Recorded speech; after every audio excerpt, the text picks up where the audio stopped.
yeah, yeah, yeah.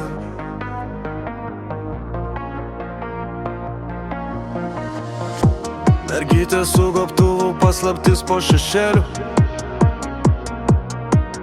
Lūpos glotnios šiltos, bet žvilgsnis slepiasi giliai po vėliu. Blond bangos krenta minkštai ant jos veido. Kiekvienas jis judesys kaip ritmas, kurį pagauni lėtai, bet greito.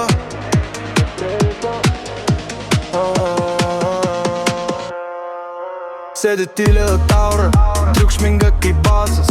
Jos tyla kalba daugiau negu bet koks trapo tekstas. Kairė ranka ant galvos lyg pozicija karalienės. Niekas jos nenukopijos, į viena tokia be scenos. Gatvės jau atpažįsta iš vaibo, ne iš šūksnių.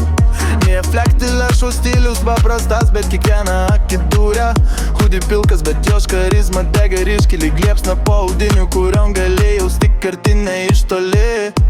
Žiždinių naktim lėtų šlapina miestą, o jos lūpos šypsos lengvai, lyg viską valdyt jie būtų lemta. Bernai suka galvas, bet tik praeina, nes jos pasaulį taisyklės visiškai kitokios, jos pačios darytos.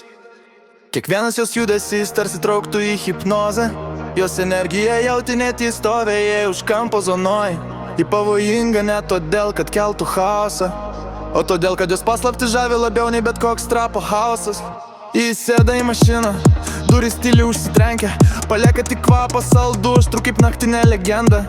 Ir muzika groja, basas blaškosi per kėdes, o jį paslaptis sudi viduj nakties valdo be ribų, be vardo, be šnekės.